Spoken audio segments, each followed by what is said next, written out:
So one of the toughest and most difficult feelings and places to be in is a situation without the feeling of any kind of hope in your life. And I've been there, you've probably been there. It's very tough to crawl out of a pit of darkness, even though others might be in a positive state and just say, well, just think positive and everything will be all right. This might often not be enough. If this feels relatable for you, in this theory, we will delve into Snyder's theory of hope, which is a theory based in academic psychology for you to understand what hope is and how you can cultivate it to choose hope yourself. So even though hope has been measured from biblical times and on, the measurement of hope is actually quite young. It's only like a couple of decades old and was pioneered by Snyder mostly. And what I like about this theory is that it makes it very practical for you to apply as well. And Snyder basically said there are 3 ingredients you need to have in order to cultivate hope. The first one, be it goals. Without goals, without having a sense of direction where you want to go, you will most likely remain in the state, in the place you are, even though it's very miserable. So the idea, the belief that you want to achieve something which is beyond the state you're currently in is the start. So if you're currently in a job you're not liking, you are having a life you don't like, it all starts by setting goals which are not only realistic but also meaningful for you. The second one, I think for me, is probably my difficult, and that is pathways. If you have a brain that, when faced with an obstacle, is able to think of an alternative route or a way how to achieve it in another way, then you have this pathway mindset, which is very effective to distill this belief into you that whatever happened, I'll find a solution, I'll find a way. For me, this is actually very difficult. I like to push through, but when faced with obstacles, I can sometimes feel irritation and then get discouraged to achieve my goal. I usually only have one plan, a plan A. If you can think in plan A, but also in plan B or in C, then you're most likely to hold on to that hope state. And then agency, which is a state I always like to be in, is where you face the problems head on and you try to achieve it despite lack of motivation, a big gap. Agency, I would say, is maybe a little bit difficult to cultivate. I like to ingest caffeine to increase my feeling of agency, my goal-directed energy, if you will. That's another way to talk about it. So back to you. If you are currently having the feeling of hopelessness, a lack of hope, or a desire to cultivate this feeling of hope, which is very motivating, very positive, very good for your well-being, then ask yourself, is it my goals? Is it my pathway? Or is it the agency I'm lacking? If you're in the beginning, it probably starts with goals.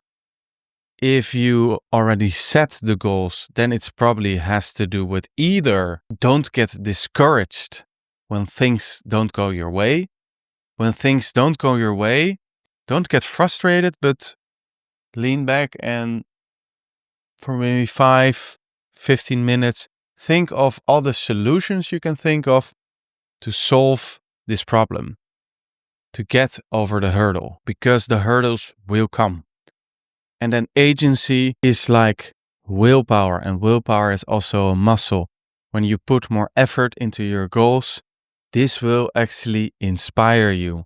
So when you are feeling currently lazy or in sloth right now, know that every action that you take will actually increase your motivation, your willpower, and your goal-directed energy. To make sure that this is very applicable for you, I now created 4 points to take into account when you are really want to apply this academic theory of hope in your life. Like I said, it all starts with meaningful goals, and don't delude yourself that only because what other people think, that is what you want.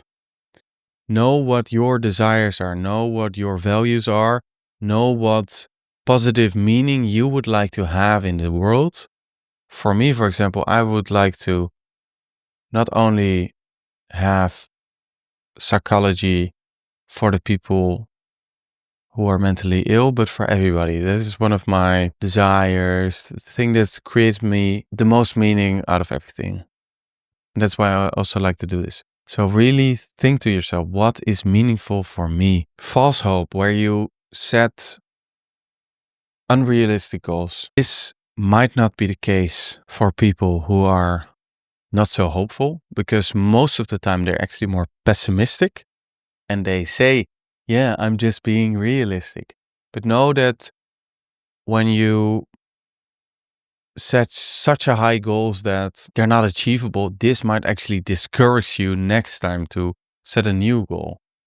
So set a higher order goal. For example, I want to be the best social worker there is in the world.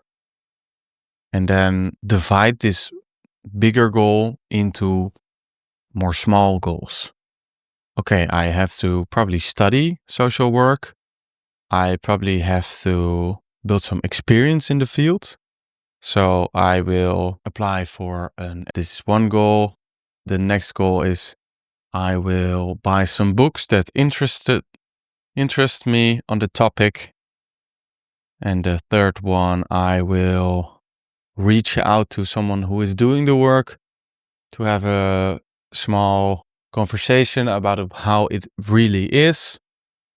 3 small goals, achievable within a month, where the higher order goal, the meaningful goal, is of course not achievable in 1 month, being the best social worker there is. Like I already said, the third one, pathways, for me is very difficult.